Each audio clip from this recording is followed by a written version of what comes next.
There we go. Now we're live. Live, man. Oh, this little light always blinking on me.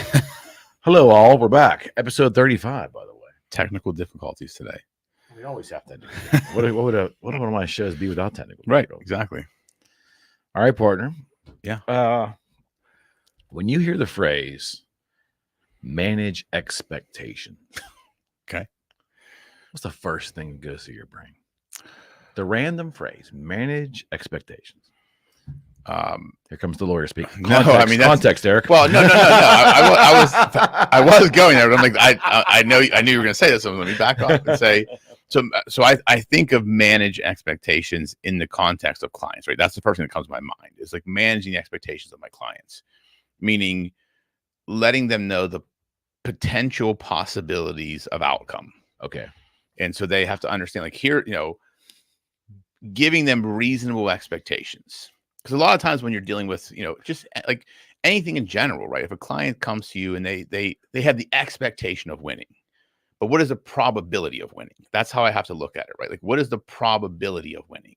So it's managing that expectation where a client may come in and have a matter or litigation they're facing, and it's a for sure win. In their mind, like, everything's in their favor.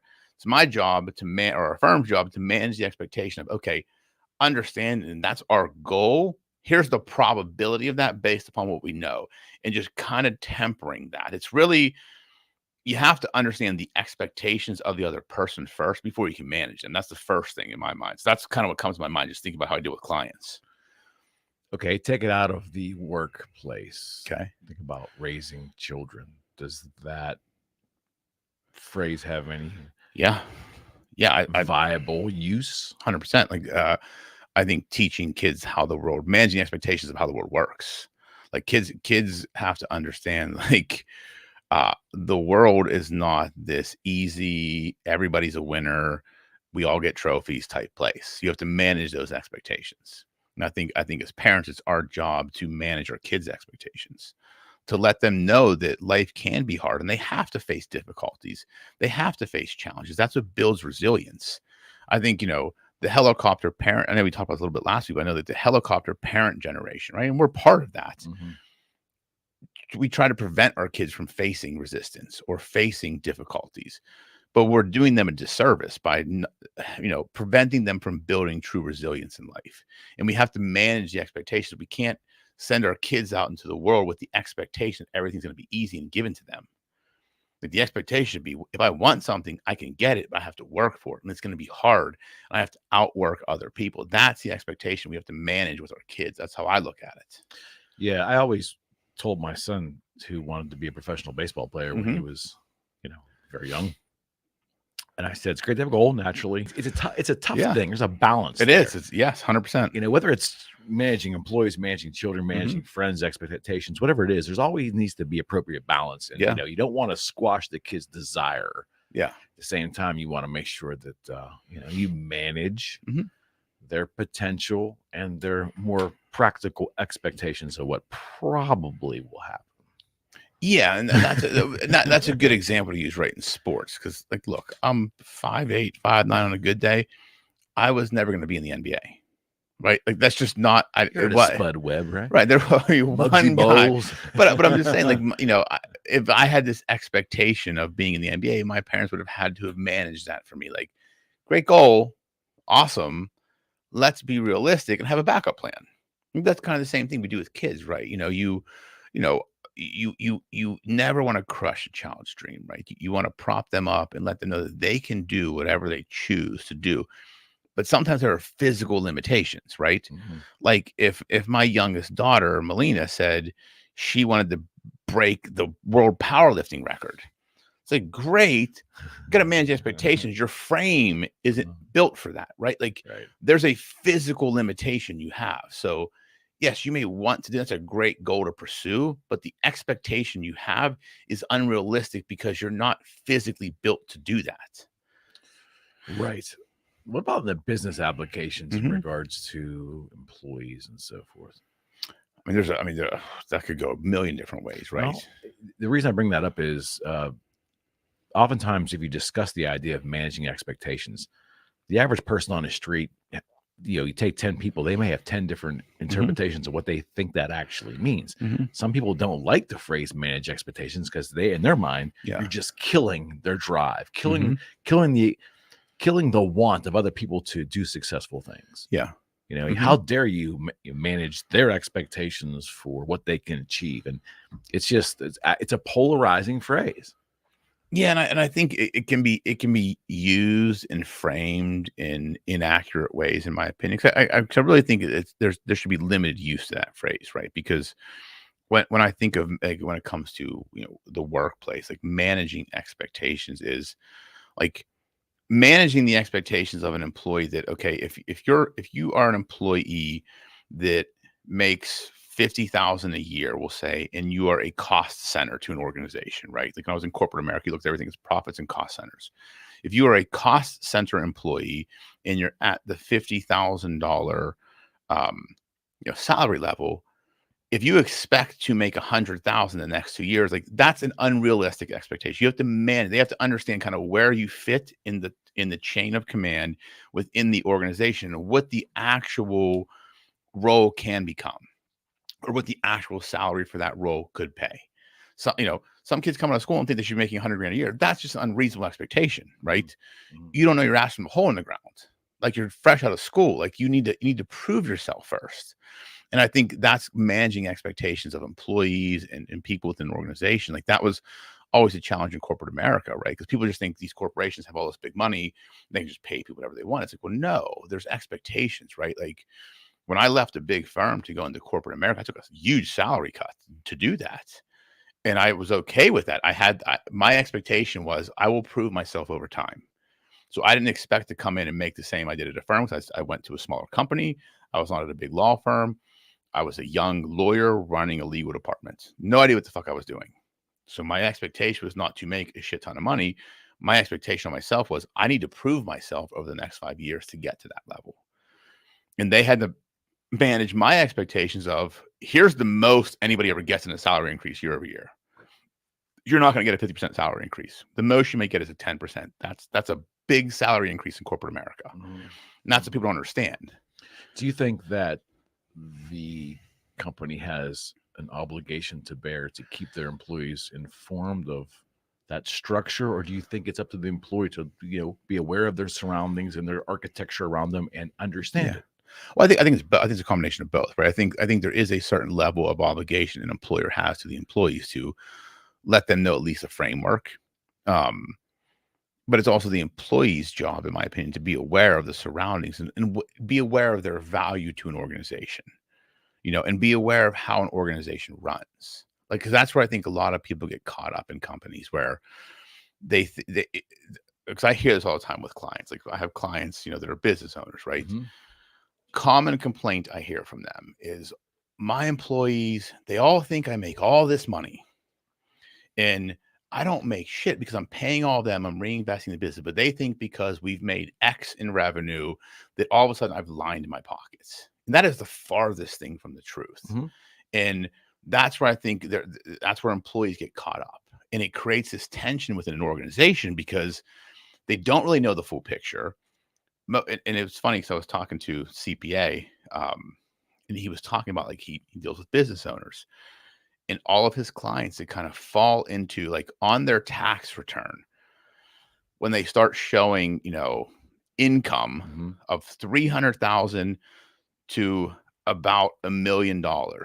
He says, those are big numbers, but they never feel like they make that because they're not really making it. They're showing it as profit, but in that stage, they're just reinvesting everything. He's like, every one of my clients that I've dealt with over the years, they never feel like they have any money until their tax return shows an income of 7 figures or more.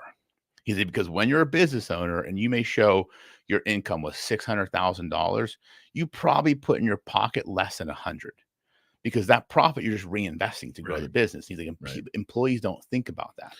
They're looking at how much the business makes and all the owners, making all this money.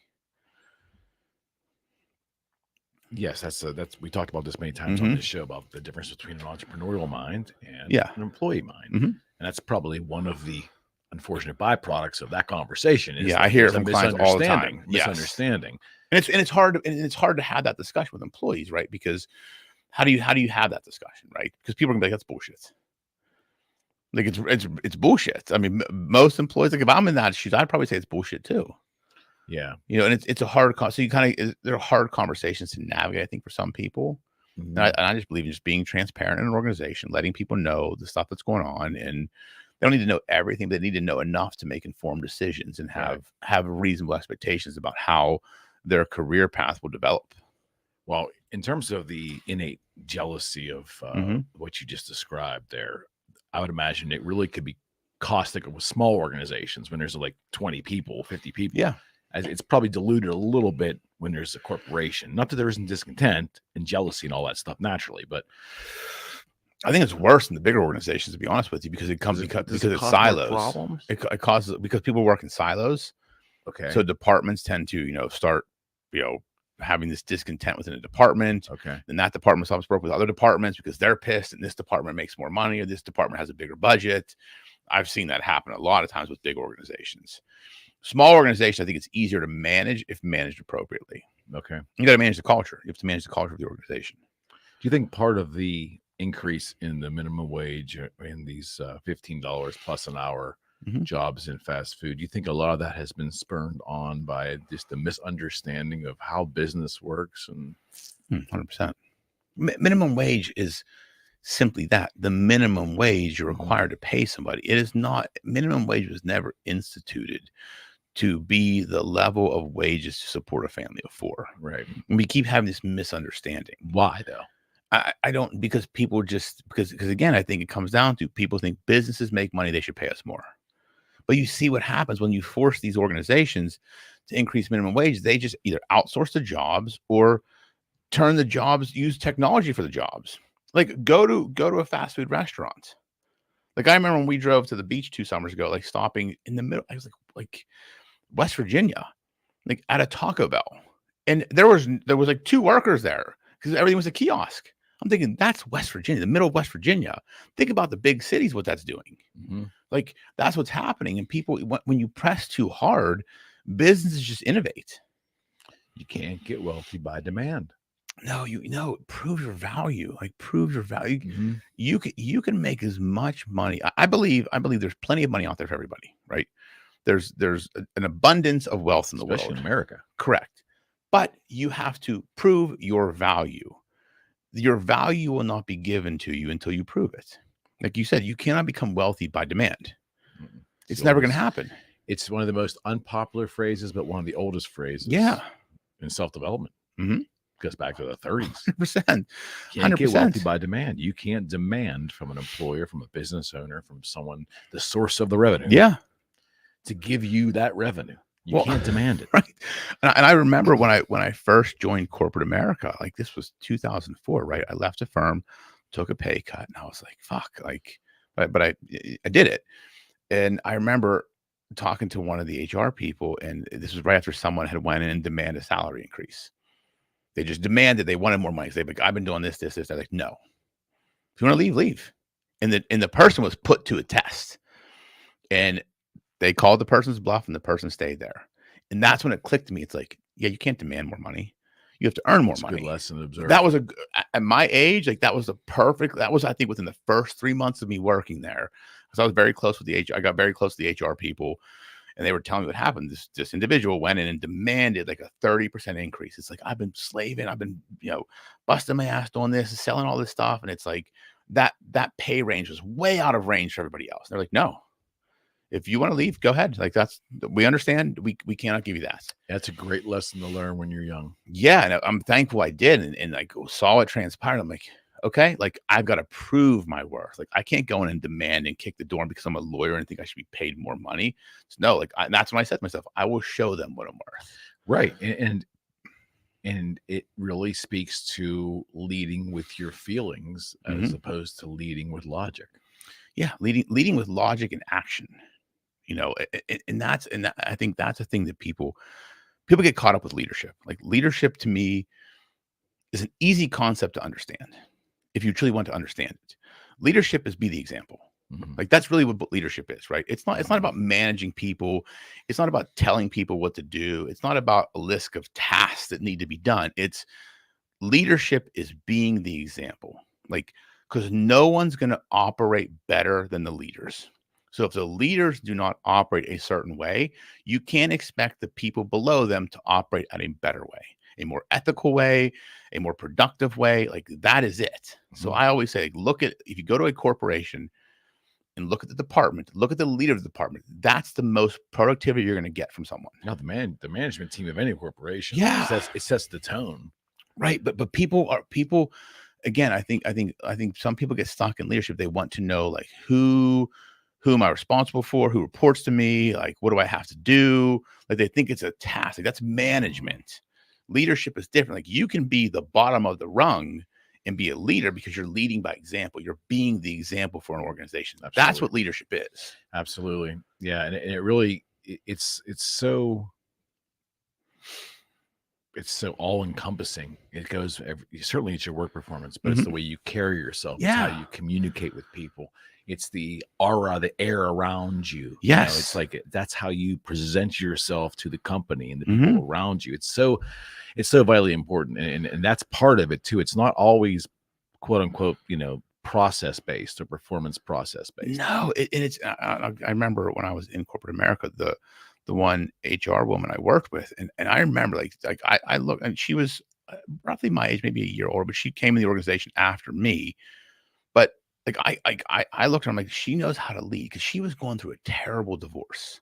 Like for like 2 years while she was there, you couldn't tell. She came in, she was on fire. She was like, let's fucking go. Like she was upbeat every day, wanted to work, did her shit, like kept everybody motivated. Right. And she was going through this shitty situation in the background for 2 years, dealing with this crap in the background. And you could not tell because the way she carried herself, like always smiling, like always willing to help, always in a good mood, like kept everybody. Like I would feel guilty being in a bad mood. So I'm like, what the fuck? Like, how am I in a bad mood? Are you fucking kidding me? Like, but that's what leadership is. Like when you look at companies that have great leaders, they lead by example, right? They're inspirational, not because they're trying to inspire people. It's just their presence inspires people. Certainly. And if you are in a leadership role, and you can't say that people look to you for inspiration or motivation, then you're not leading. Right. You're just managing. Yeah. Or trying to manage. Exactly. That's exactly right. And it's a hard thing because it goes up and down. Like, there are many mistakes I make as a leader. Do I think I'm a good leader? I don't know. Like, that's not for me to decide. That's for other people to decide. I just think I'm just trying to live a certain way and be the example in a certain way. And I'm not perfect. I fuck up all the time, but I just tend to think that my actions hopefully show leadership in what I do. Yeah, there's a huge confusion between leadership and management. That's been going on probably, in the business world for hundreds of years. But another issue too is that I oftentimes think that employees don't understand the roles of revenue and expense for companies. And I know on the face of it though, it sounds pretty simple. Yeah. But in reality though, I think that the longer you work for a firm, you feel more comfortable in your role. You start to somehow feel like things kind of revolve around me, and this place couldn't run without me. I mean, it's a very immature attitude, but it's very prevalent. Yeah. And throughout corporate, at least I found myself when I was a younger person slipping into that sometimes. Absolutely. And it really took me from jumping to a line position in the company, an expense position, important, but not a revenue generator, to moving to the sales side. And then seeing that, hey, this is the side of the business that brings revenue in. Unfortunately, we do get away with a hell of a lot we shouldn't do on this side because of that, the push and pull, right? But push come to shove, we are generating revenue. And without us doing that, the rest of these people are not employed. Correct. That's exactly right. But I think that's not really fully understood by most people in companies. They miss that point. Yeah, I mean, even when I started in corporate America, I missed it first, but then once I got it, it changed everything for me. Like I came in like, I'm the lawyer. I'm supposed to mitigate risks. Like I'm gonna like look at every deal and make sure like, and I was making sales people's lives difficult because I'm like, I'm slowing things down. And I took a step back and said, wait a minute, like without them, there's no revenue. So you were doing auditing on them. Yeah. Like I was just trying to make, like I was being the lawyer, right? Like I was literally being Mr. Lawyer. Like, sure. And I'm like, okay, wait. And I remember sitting down with this one sales guy, his name was Garov. And he super nice guy. He was in California. And I remember talking to him. He's like, and he's worked on the organization. He's like the best legal teams. He's like, they were deal facilitators. They weren't deal bottlenecks. He's like, be a facilitator and you will last as long as you want in this company. When he told me that, it's like, okay, I just changed the way I operate. I said, it's my job to facilitate their job. Certainly. It's not my job to make their job more difficult. It's my job to make their life easy and help them get the deal done. Because if they get paid, I get paid. If they're not getting paid, I'm not getting paid. Plus, you're sending off vibes of appreciation. Even if they're unspoken, you're sending the way you deal with them. 100%. Sending off vibes of appreciation. The once I changed that, I remember that same sales guy bought me my first Mont Blanc pen, which I love pens, and that's an expensive pen.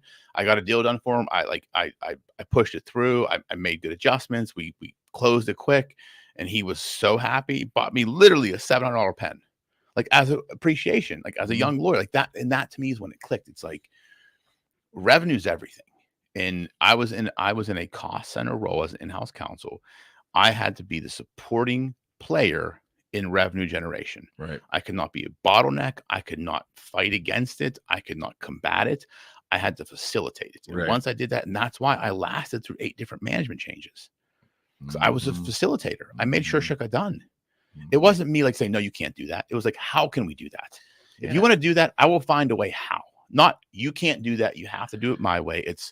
That's how you want to do it. You bring the revenue in, I'll find a way.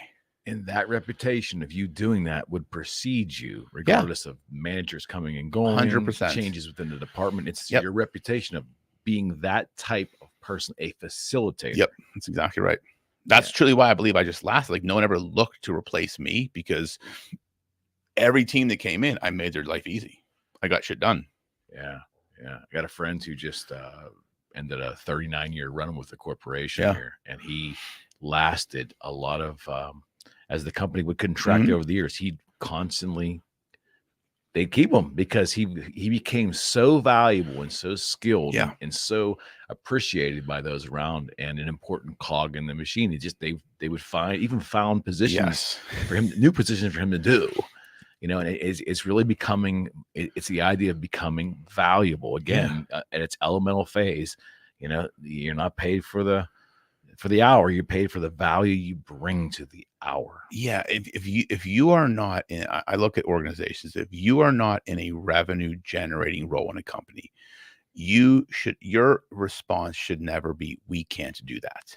Your response should be, how can we do that? Mm-hmm. And then if you get to a point where we absolutely can't because there's just a roadblock, okay. But your first response should always be, if I come to you as like if I'm a lawyer, right, and I go to anyone on my staff and I say, this is what I want to do, no one should just respond to me and say, we can't do that. It should be, okay, how can we do that? Let's find a way. Does that speak to culture? I think it speaks to culture. I think it speaks to people who have to understand. There has to be role awareness within an organization. Like, no one is more important than, and all roles are equal in my opinion, because they have to work together. But if you pull out the one, the other doesn't work, right? If I look at cost centers and profit centers, right? They have to work together. I don't put one as more important than the other. Agreed. Because everybody has importance in an organization. They need each other to survive. Absolutely. But the only difference is if you pull out a cost center, you're still bringing in money. You can just replace the cost center. Correct. If you pull out the profit center, the cost center is sitting here like, oh shit, what do? We don't know how to get money. Well, one's dependent upon the other. Exactly. But you can always, like, not to sound like an asshole, but if a cost center removes itself, you still have the money coming in to feed a new cost center. But if the profit center goes, it's like, okay, like, what do we do? Like, the cost center is waiting here to get paid. And it's like, okay, there's no one bringing in the money. Well, one's replaceable, one's not. Exactly. That's where, again, I think people get caught up in organizations. They do. And I think but when you say something like that, oftentimes that doesn't land well because it hurts feelings. And it's not about feelings, it's about logic. It's math. Yes. If your cost center, it used to be, but it should. I mean, think about it. If your cost centers in an organization cost $1 million, and your profit centers cost $1 million, and your profit centers generate $3 million, they're paying for the cost center, the profit center, and the profit of the organization. You pull this out, there's no money here, right? No money to the company, there's nothing. Yeah. You pull this out, there's still $3 million coming in. You don't have to just bring in a new team to take on these roles. Right. That's what people aren't getting. Yeah, I found out right away. I figured it out right away. Why do salespeople make so much money? I'm sitting in here this cube 8 hours a day taking 100 phone calls. I'm making like a quarter of what these guys are making. Oh, these are the people who make sure that I have a job. That's exactly right. Yeah, I am an expense. Yeah, it was a harsh thing to try to get myself to understand at 21 years old. But once I figured that out, I'm like, I get it. And it's probably like this no matter where I go work. Yeah. It's always going to be this way. So what side of the equation ultimately do I want to end up on? Yeah. And if you realize that early in your career, early in a job that and you play that to your advantage, like I did, right? Like I knew I was a cost center, right? I knew I couldn't resist the sales team. Right. They were the ones paying my salary, paying my benefits, like paying for everything for me. If they weren't there, I didn't have a job. So I had to learn to be a facilitator, and like, how do I get in good with them, make their lives very easy, because then they're going to take care of me. Yeah. Yeah. I worked for a mid-sized company many years ago, and I was on the expense side of the equation. I was in customer retention. So I would speak to people who were pissed off at our us. Okay. And unfortunately, I got really good at like making people happy. And then they wanted me to do more of it. So I dealt with more miserable people. My manager was really fantastic at his job. I could tell he really was great at his job, except he was extremely caustic with our sales arm every time they had to be audited and procedures. And he just couldn't understand why these salespeople just can't bring the right amount of units back and keep their inventory straight. And, you know, it was always something they were doing. Yeah. And eventually, when he ruffled enough feathers, the general manager went into a room with him and his compadre, the sales manager, and the only one came out with their job, and that was the sales manager. Right. That's what happens. Like, and that's what people don't get. He was good at his job, but he couldn't figure that one thing out: the emotional component, the envy, and the aggravation. Yes, the rest of them. And that's a lot. I used to watch it in corporate America, and I watch it now with clients. Like those people get caught up in bitching about the sales staff. Like they don't do this. They don't put their information into the CRM system. It's like, are they bringing in business? Okay. Right. Yes. Are they bringing in profitable business? Yes. Okay. Get someone to do the CRM bullshit for them. Like that's really what it boils down to. Because there are certain things that you have to understand. If an individual is a revenue generating center of an organization, there are things you're just never going to do, right? Their sole focus is revenue generation. People used to bitch all the time. Like they're not updating SAP. They're not putting their stuff in the pipeline. It's like, they're never going to fucking do it because their sole focus is hunting. That's their sole focus. So if you want to slow down a hunter to get him to come and fucking skin the cat and clean it and hang, they're never going to do it. They're not going to hunt anymore, right? They're going to be farmers now. And that's a different type of ball game. And people have to understand, if you try and slow down a hunter by giving them this bullshit shit to do, they will stop fucking hunting. And I watched it happen. I remember when they put in processes in place for these sales guys, people just fucking left. They're like, fuck this. I'm going to go somewhere else where I can just go out and sell, and I can get someone else to do my bullshit. And that's exactly what happened. We lost good sales. Oh yeah, they'll go find an organization that'll give them that freedom to go do it. Because that's all they want. If you are a revenue generator, like a rainmaker, like you're hunting, that's it. Your mind is solely focused on business development. That's why they're so good, because they don't have any other focus. If you look at salespeople that are super organized, they're average at best. Average at best. You're so right. And you really could do some really deep dives at Myers-Briggs and others and get into the weeds of psychology and understand why that is. 100%. Like I look at myself, not that I'm a salesperson, but like my office is a fucking mess. It's chaos because I'm solely focused on just business. Well, I can relate. Do you know what I mean? Like it's it's kind of one of those things where, and I remember like thinking, and I think with lawyers we're different, right? We can't equate us the same way, but I remember like salespeople, like this one individual in the organization, super disorganized, never followed procedure, never followed processes, never did anything they were supposed to do. But this motherfucker would close deals like no one's business. And then people just left them alone. Yeah. They're like, he's bringing in $10 million deals like with ease. Who gives a shit if he's not updating his schedule or updating his CRM system or doing this stuff? Like, we'll pay somebody to do that for them. Well, that's a big manager that recognizes that and acts accordingly, because you know as well as I do. Yeah. And the way these corporations are structured, there's penalties in place sometimes for salespeople who don't do the bare minimum of processes. I mean, there's like it's a very antagonistic relationship sometimes. Yeah, and you can find a fine balance. I'm not saying you let salespeople run amok, right? You have to have some framework and structure. Maybe it's the bare minimum, but who should manage that? Their manager, correct? Not other departments, correct? Yeah, exactly. Like it should be this. It should not be, and that's where it always seemed to come to a head, right? When you had the accounting team telling the sales department that they had to put certain numbers in a system, they were like, F you, you're the accounting team. Right. I'll just send you my shit. You figure it out. Yeah. They're like, no, you have to put in the gross margin. You have to put in, what this is going to be, the revenue, the run rates. It's like, they're not going to do that. They know all the numbers. They're just not going to do it, because now if their sales manager told them, hey, to get your commissions, like these are the things you need to do, they'll get done. Yeah.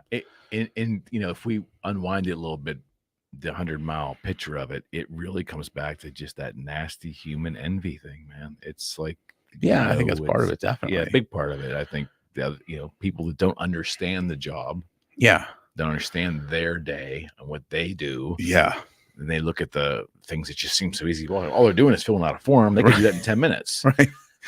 But it comes down to envy too, because the sales portion of companies are usually compensated better than a lot of other positions in a company. Yeah. And it comes down to the envy thing. I really believe, I watched it in multiple organizations. Yeah. There were small and mid-sized companies, but you'd see the sales folks making considerable money justifiably. Yeah. And a lot of envy and consternation from people on the inside that just didn't think that was fair. But what always frustrates me is that people are so unwilling to put themselves in the other person's shoes. They're trying to understand. Because I remember the same thing with salespeople. Like, yeah, they made a ton of money, but when shit hit the fan, they were the ones dealing with the client, calling them all hours of the morning, like having to deal with all this bullshit, getting on a plane the next morning to fly to the customer site to deal with the bullshit. Like, the support staff wasn't doing that. Right. We were called shared services. Like that's how our support staff was. That was the title of our department. We weren't hopping on the plane to deal with the customer. They were. So they were dealing with the shit too that we weren't, that people weren't paying attention to. It's like, oh, you make all this money. Like how you're making $500,000 a year doing, basically working 3 hours a day. It's like, okay, but you're also not seeing the times when, a project goes sideways. Oh yeah. And they have to get on a plane to Romania the next morning, and they spend 3 weeks there. Isn't that so human nature, though? Right. It's crazy. It's like we're quick to envy things that we truly don't understand. Yeah, we definitely are. It's absolutely right. And oftentimes when you unwind it, it makes us look rather foolish in the end. Yeah, in the end, it really does. I mean, I'm sure I look foolish at certain times when I would do that shit when I was younger. But companies, I do think, if they were smart, they should take the obligation. I don't know who would hold their feet to the fire, but the obligation of making sure as they grew that there was a good understanding of the both sides of the business, the revenue side and the expense side in terms of functions there. Yeah. But also understanding the how'd you put it? The silos. What an employee's potential will yield them in certain scenarios, and the time component that's there as well. Yeah, exactly.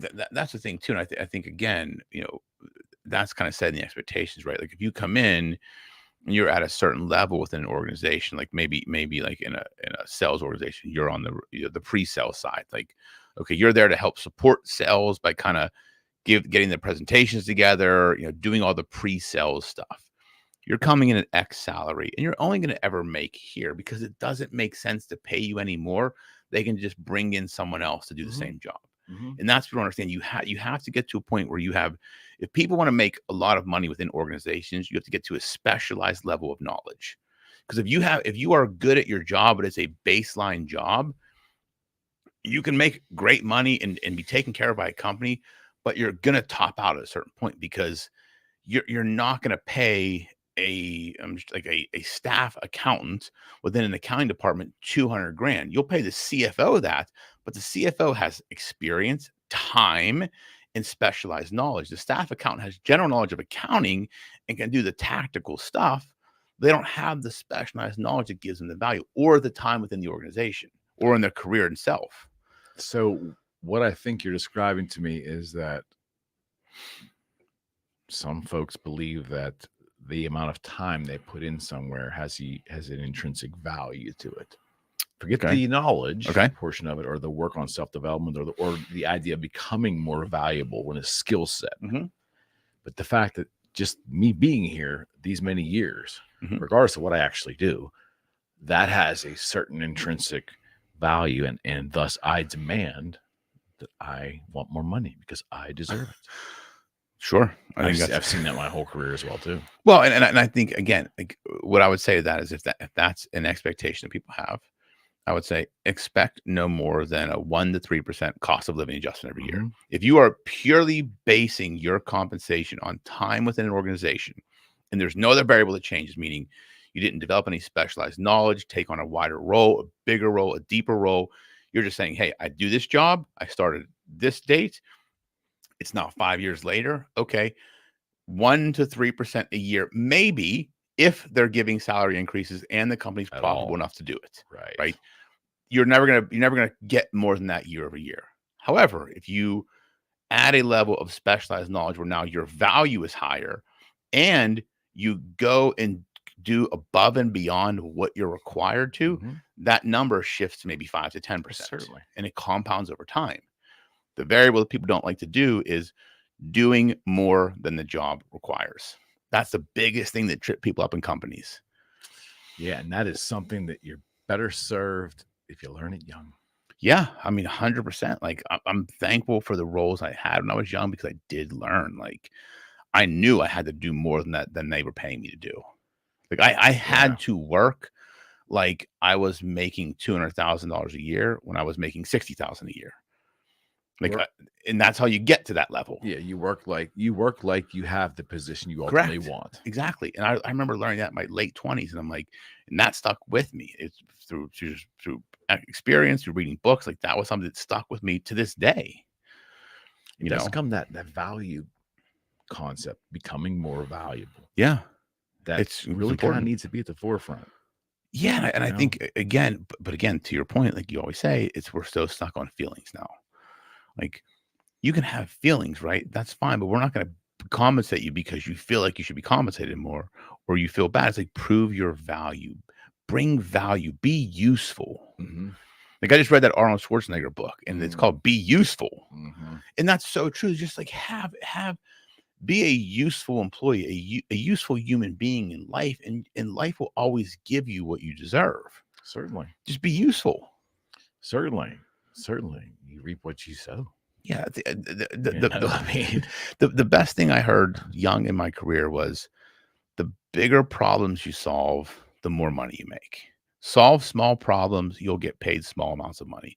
Solve large problems, you'll get paid large amounts of money. And that's truly what it is. When you when you boil it down, any position, any career, it's about solving a problem. And the bigger problems you solve, the more money you'll make. Good.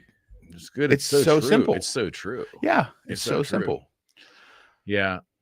Back to the leadership thing for a second. Why do you think we have a leadership void in this country? Not even talking the political end of it. I just mean in terms of business in general. Would you, or don't you agree that we do? I believe that there's a leadership void in American business. And I think it's because I don't think it's formally taught. I don't think it's formally taught in any of the any college curriculum.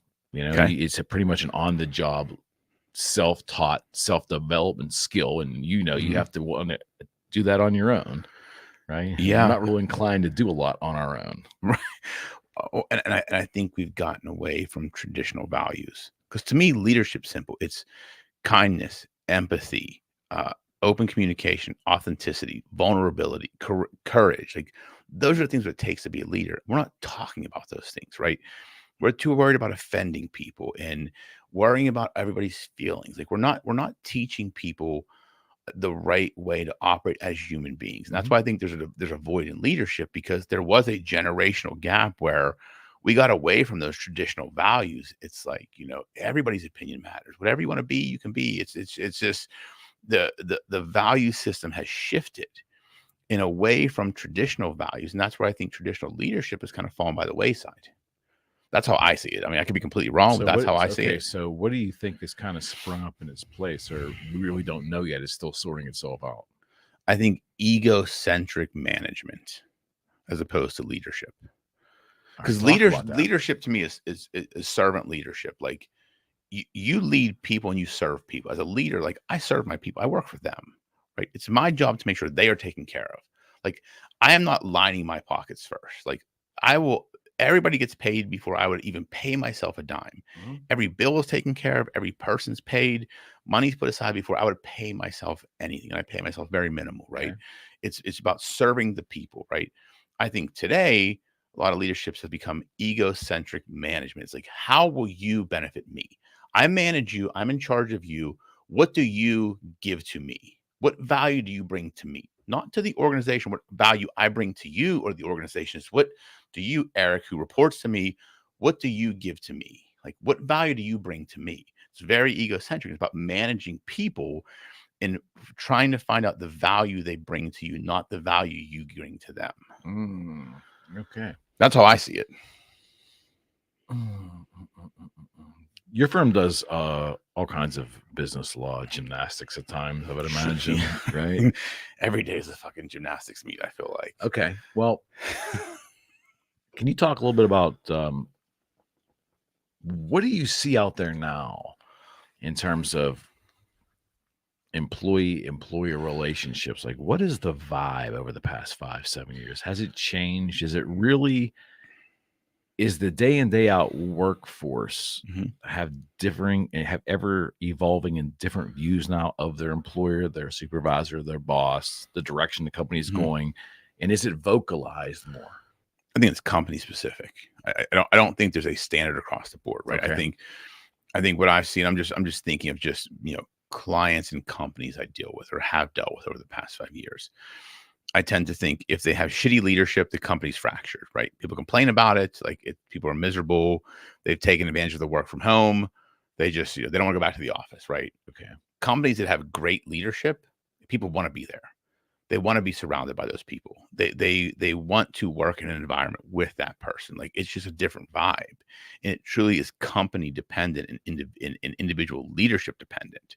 Like I don't see a trend across the board because luckily, like all of our clients are we have amazing clients. We've been very good at picking the right clients that vibe with us. So the clients we have, they all are really great people. They have great companies and great employees and great cultures, I believe. There's always the occasional slip up here and there, but for the most part, so we're probably a bad firm to ask because we're not seeing all the shit all the time because we've been fortunate with the clients we have. We truly have. And you have companies in growth mode.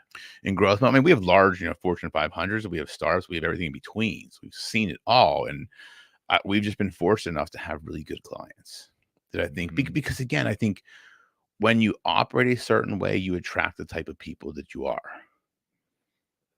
Yeah, we're not assholes. So we don't attract asshole clients. I get it. And if we do, we sniff them out pretty quick and don't take them. So your actual culture has bled into your client acquisition. Yeah, I think so. I mean, and culture is always a challenge, right? But I think because we're just good human, one of our values is just be a good human. So we treat people the right way. You treat them with kindness, decency, and respect. And I think the right people come into your sphere. That's how I look at it. I as well. Right turn. Okay. Before we wrap up here, I want to talk a little bit about identity.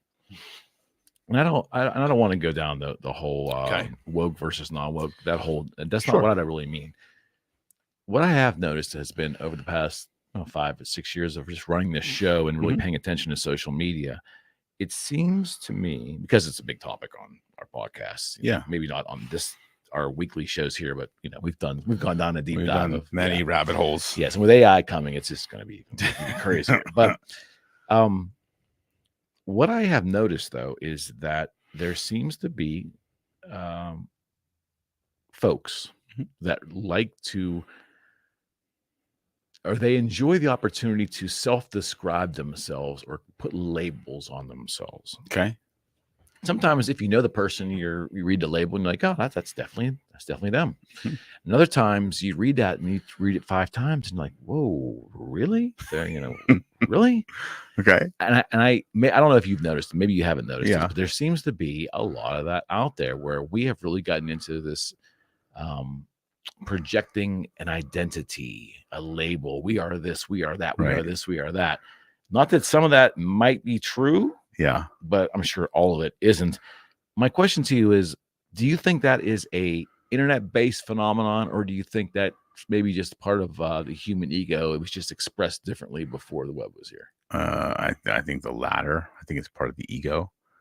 I mean, I think the internet made it worse, right? But I think it's if you have to describe it, give yourself a description. Like, I'm a lawyer, husband, father. Like, that's what I am. Right. Like, that's my profession, what I am. Like, right. Solve problems. But like, I don't know. Those are labels. I guess they could be labels. Maybe I do. Maybe I should change my profile. Maybe I'm just a dude. I'm just gonna put dude.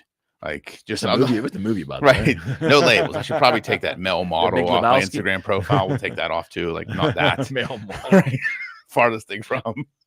Did you have didn't you have an OnlyFans where he was like showing his feet or something? Right. Yeah. Meanwhile, I'd probably make a shit ton of money doing that, even though I have super fucking terrible feet and they're flat-footed. But I think, again, so it depends, right? Because now I'm thinking through it. Like, as a professional, right, we do label ourselves. Like, I'm a business lawyer. Like, people have to know what I am. Yeah. So I think that's appropriate though, right? Yeah. So that's what I'm trying to think. Like, where is it cross the line? So where I think it maybe crosses the line, like where you have someone that's, fresh out of school that, says they're, an entrepreneur. Well, because they have a social media page. They haven't started a business. They haven't made any money, but they're an entrepreneur. Well, they sold one thing on eBay. Yeah. And to me, I mean, great if you believe that and you want to be that, but labeling yourself that, I think, is doing you a disservice, right? I'd rather see you put lifelong learner. Like, I'm just trying to learn. Like, just be that. Oh yeah. Like creating these labels, I can't take someone serious that says they're a business coach if they've never bought, owned, or sold a business, or hasn't been in business for at least 15 years. Well, you actually know multiple viable business coaches, so you're in a unique position to really get some good chuckles when it's right. Right. I'm like, I know, 2 individuals I'm thinking of right now, like, they're both phenomenal people and they're experts at what they do, right? But they bring the life experience to it. Where I've seen other people that, like, I'm a life coach. Yeah, and okay, like, and that's fine. Like, there's certifications she's on her for that. Divorce and was working at Target 2 weeks ago, but she's a life coach. I think there are certain, and again, like, there are certain professions that and everybody has a story, right? Everybody has a story to tell, and everybody has value to bring. We all do. I think we are just very quick to label ourselves something that we may not be yet. Why do we feel compelled to do that? Is that an internet thing? I don't know. It's also, there also can be a benefit to it, right? The act as if principle. Yeah. Like, that's something I've always believed. So I can't sit there and say there's not any validity to it, because there can be if used appropriately, right? Yeah, there can be. Yes. If you are labeling yourself because that's something you want to step into, and you're like, I'm just gonna put it out there, and that's gonna force me to step into it. Awesome. Fucking love it. Like, I would agree. But if you're just doing that as kind of a show and tell, or to just put something out there because you feel like you need to have a label for yourself, then why? I just read a lot of wacky stuff. Oh, 100%. I get it. I mean, I also think too, Rocco, there is still, or we're still in this hangover period of the internet, this 20-year hangover period where it's not really real to some people. Like, it's this alternate reality, so to speak. And I know I'm, I work as an accountant in this company, but on that web, man, I'm a thought leader. I'm a this or I'm a that or whatever I am. I'm going to tell the world I'm this. Well, think about just the term influencer. Yeah. Like think about that. Like, okay, so people are calling themselves influencers. What does that actually mean? Like, define influencer for me. Or consultants. That's the latest one. Well, so consultant, I can make an argument that, like, I can always argue the difference between consultants and coaches, but I'm saying, like, an influencer, right? Okay. I'm a influencer. Okay. Like, and I think and if you've made a bunch of money on social media, then yeah, you can call yourself an influencer. 100%. You're walking the walk. Hell yeah. Like, you're putting it out there. You're doing what needs to be done, and you can show you how I did it. Here it is. Exactly. But there are so many people out there that they're calling themselves influencers when they haven't made a dime on social media. Yeah. Yeah. And I brought the consultant thing because I've seen a lot of people put out there as their only thing. I'm a consultant. Well, so I look at consultant of what's my question? Yeah. So if you are a business consultant, that means you will come in and help me solve a problem. A business coach will help me find the solution to the problem. Right. That's the difference, right? The consultant solves the problem. The coach helps you solve the problem. Right. So that's kind of how I always look at it. So I think there is a place for consultants out there. Oh, I think there's a place for it. I think you should know what that is, like what you're consulting about. Well, I think that's necessary. Right. But I think to your point, I think a lot of people just put the term consultant out there. It's a consultant of what? Like, have a niche, have a a path you're going down. So we know that if I need this, you're the person. Well, to call. Yeah, I think that should be part of the description. I'm a business or finance or real estate or business process consultant, tennis shoe consult, whatever your gig is. Yep. Just own it and explain what it is. But I just see a lot of vague stuff out there. Yeah, which is it makes the identity crisis. Yeah. Lots of people have an identity crisis. I mean, we all go through that at some point in life. Like, we always it's part of the growth process for sure. Yeah, I think, and that's why I think it's not an internet thing. I think it's just the ego thing. Because I think we all have been through that identity crisis at one point. Now it's just easier to put it out there on the internet. Are labels more desired even now in the web era? Do you think? Or Well, I think been that way. I would say yes. I think it gives a person some validity, right? Because if you're just Eric on the internet, like, no one gives a shit. You're Eric. But if you're Eric the realtor and podcaster, you now have a different aura to you, right? You have a different value to you. Like, you're Eric McKenna is Eric McKenna. Eric the realtor and Eric the podcaster has a different level of clout to them. Okay. So I think that's why people do it. Yeah. And we both have labels. I mean, we both have labels, right? Well, we have labels of what we actually do for a vocation or a hobby or whatever. But it's just to maybe I should have used the word esoteric, because I see some esoteric labels out there. Sure. There's a lot of them. Yeah. I mean, we can go on the phone right now and probably find 50,000 of them. Yeah. Like, just scroll through Instagram or TikTok. And I smile and I chuckle sometimes. And sometimes I'm like, well, they really might actually have the aptitude to do that. So I can't laugh at them. My question is, though, does it speak to a bigger, not problem, but a bigger thing going on? Socially, emotionally. People are looking for validation. Do we feel we need to have? Yeah, people want validation, right? I mean, that's really, because we've become such a cold society. Okay. Like, think about okay. I was just thinking about this. I was at a potential client meeting last night, like in the way far, like an hour away, but we were like at this reserve, and we were talking about just growing up, and we all grew up in different areas. We all grew up with Italian families around us, and it was like, no matter what happened, you knew that people cared, and there was always positivity around. Like, you knew, you felt safe, you felt loved, you felt all these different things. And it's like, you could walk outside. They were talking about how you could send your 8-year-old down to the store, to go pick up bread and not even worry about it. And I remember as a kid, going to the store for my mom, I was probably a 10 or 12-year-old, not even thinking about any danger, right? Because we didn't live in a society like that. Now it's like, there's not a chance in hell I would do that, because we live in this cold society. So I think people want that validation. It makes them feel some sort of warmth.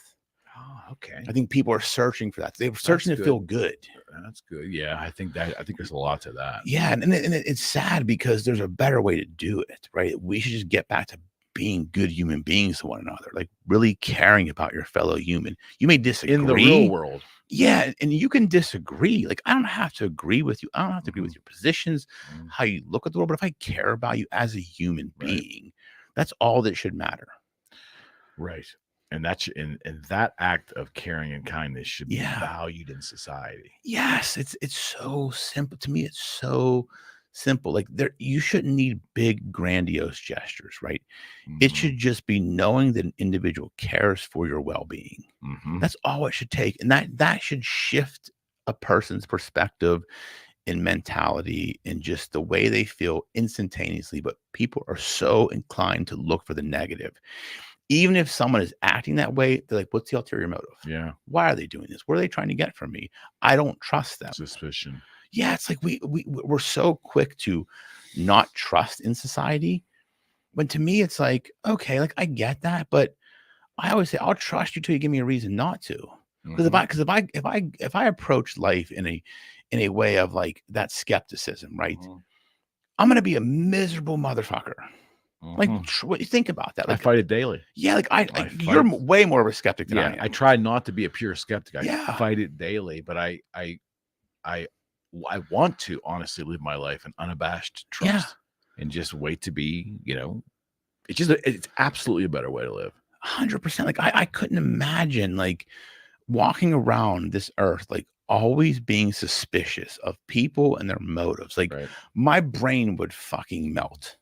Like, because I'm a positive person. Like, I'm like, I just want to live life. I think it'll affect your achievement. I think a skeptic is naturally going to spend more time in debate and deliberation within their own mind about ulterior or conspiracy motives and things. All that time is wasted. 100%. Totally wasted. It's a lack. People don't understand. Like, it's a lack mindset. Like, if you want to succeed in life and have abundance and success, you have to have a growth mindset. Looking at the world from that perspective. When you look at it from a perspective of skepticism and negativity, that's a mindset of lack. You are limiting yourself in what you're able to accomplish, in my opinion. I think you're 100% right. I just say shit sometimes. That was a good one, man. Yeah. Definitely was. And I got this new little name here, which is pretty sweet, man. That. I like it, man. It's official. And it's backwards, so it shows up on TikTok. There's all these other cameras that are like, now it's backwards on those cameras. I don't know which is better, which is worse. Why is your name like if I put it on another one, I'm like, why is your name backwards, dude? Well, I was thinking, are you dyslexic? It's got 4 sides, 6 sides. Yeah, like this one is like this way. This one's upside down over here. Yeah, so maybe what I could probably do is like, which is interesting. Why is that? So if I turn it like this, no, they're all inverted. But that one's upside down. Yeah, it's not gonna work. Right. Turn that one around. I don't know why they do it that way. Yeah, I was wondering that. They all do that. Yeah, but I could have like one side. I love it. One side inverted and the next side not. So both cameras would at least have an angle. We have this one.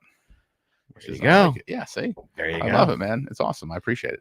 Call that progress around here. Thank you, folks. Yes. We'll see you again next week. Definitely.